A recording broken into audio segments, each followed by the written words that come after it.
A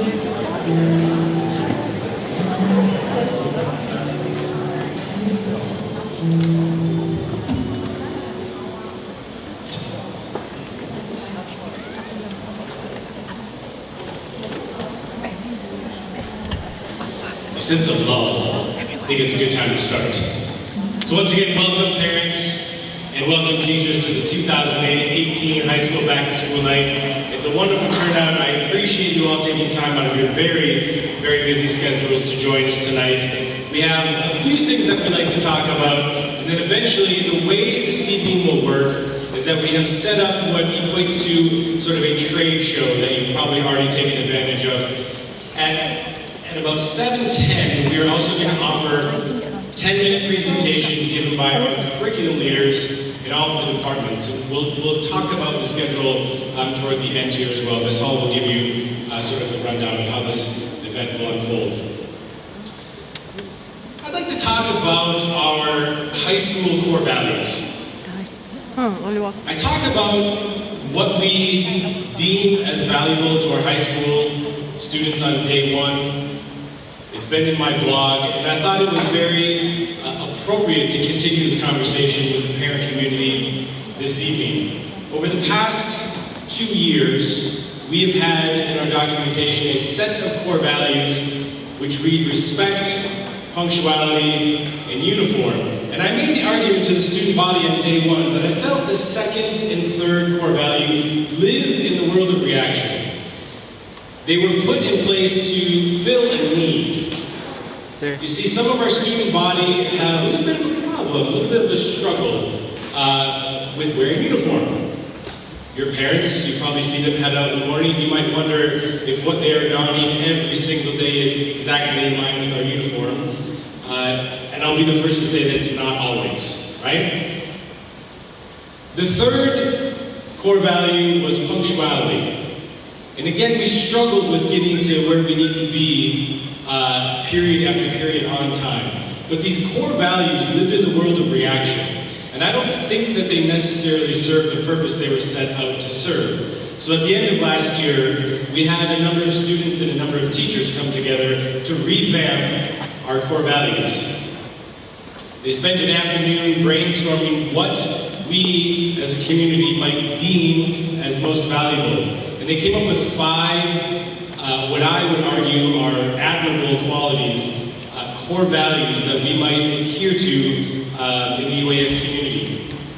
It sort of sparked a much larger conversation about establishing a set of core values throughout the entire K-12 school of UAS. Now this process will absolutely require parent involvement, it will require student involvement. So the work that these high school students and teachers set out to do last year was sort of step 1 of this process. And the 5 that I'm going to share with you this evening may or may not live once we finish this process. But the first one I'd like to speak about is the concept of respect. Now respect was sort of the foundational core value throughout this high school for a number of years. And I see that it is alive and well in our student community. If you walk through the hallways, students from my very first day on this campus would greet me with, "Good morning, mister, how are you?" We have a very respectful student body. If you ask our teachers about the qualities that are admirable in our student body, I think respect tops the list year after year. The next core value that they identified was this concept of community.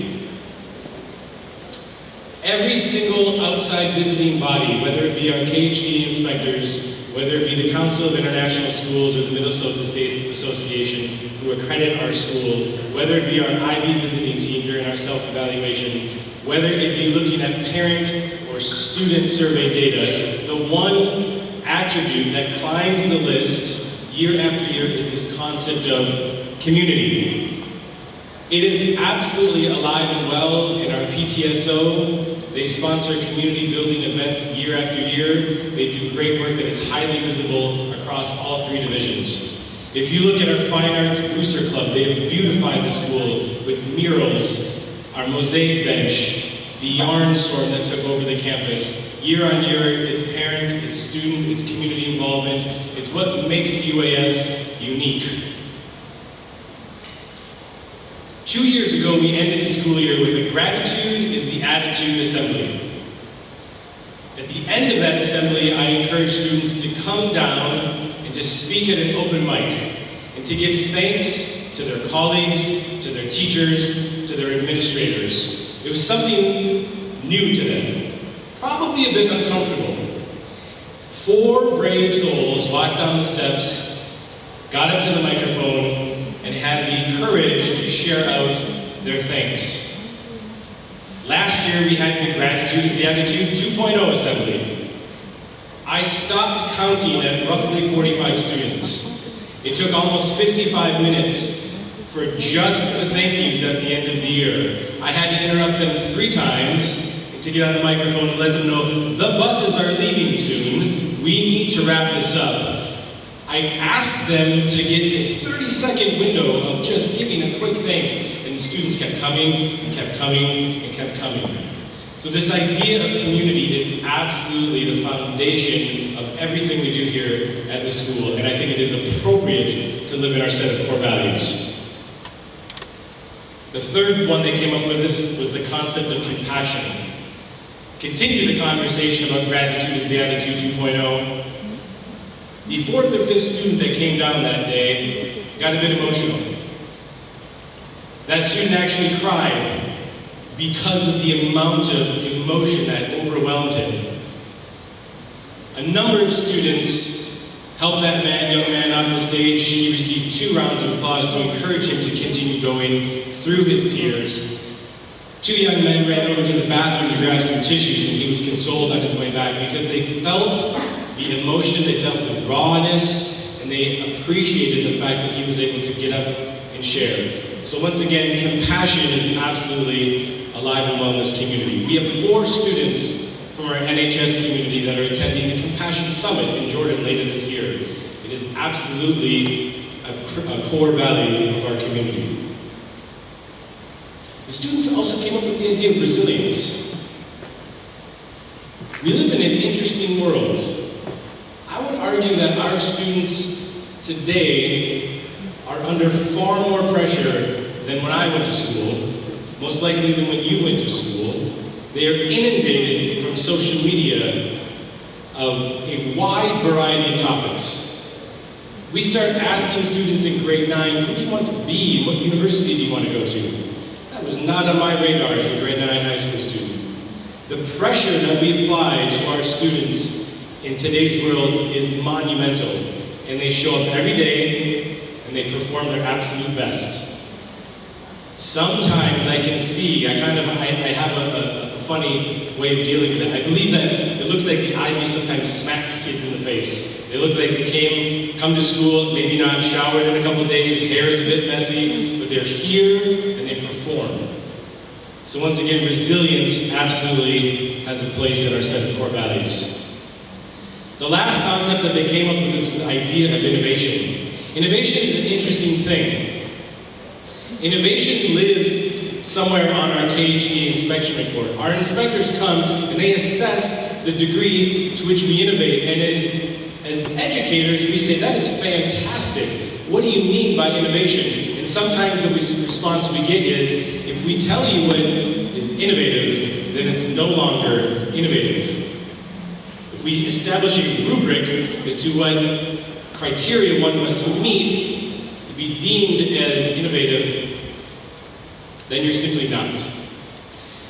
That answer just didn't sit well enough with me, so I've done my research. And in the field of innovation, there are 2 characteristics that define what it means to be innovative. Number 1, things must be creative. And to be creative, it needs to be novel and useful. And not everything that's creative lives in the world of innovation. Because in order for it to be innovative, it must be scalable. It must have impact, right? So our students come to me almost on a daily basis with new ideas. They want to be innovative. They want to make a difference. whether it be the NHS committee that's looking at removing water bottles from our school community by putting specific dispensers around the school that will count the number of bottles that we save. They're also looking at sending the bottles that exist currently to a recycling company overseas that turns that plastic into polyester, which we can then buy back as school uniforms. So they've outsourced that innovation to a different third-party company, but nonetheless, they are looking for ways to make a difference. They're looking for ways to be innovative, and I applaud the students' work in that regard. So these core values, they may make the cut, they may not, but we will be seeking input from students, from parents, from teachers across all three divisions as what we deem as valuable in this school. This is going to be a culture-defining and redefining exercise. It will take place over the course of this year, and we will encourage your input. So if you like what you see, and if you want to see more of it, or if you have different opinions, once again, we will seek out that input as we move along. Lastly, I want to talk about one thing that Mr. Seeley has talked about at length over the last year and a half at Principal Coffee Mornings, and that is this concept of building a meaningful alternative track for students who do not take on the full IB diploma. The way it works right now, for those of you who are parents of students in grade 9 and 10, when a student enters grade 11, the only curricular option we have is the IB. Whether you are an HL student, an SL student, or an American diploma, a UAS student sitting in a particular course, you are in an IB curriculum course. We're moving away from that. Grade 10 cohort this year, when we look at course selection, there will be an explicit American curriculum track on offer that will provide opportunities for everyone to find an individual pathway for success. There's a lot of work behind this. It will be a topic of Parent Coffee Mornings moving forward. We will once again elicit input from the community as to what is of interest. There will be AP courses. There will be Common Core courses.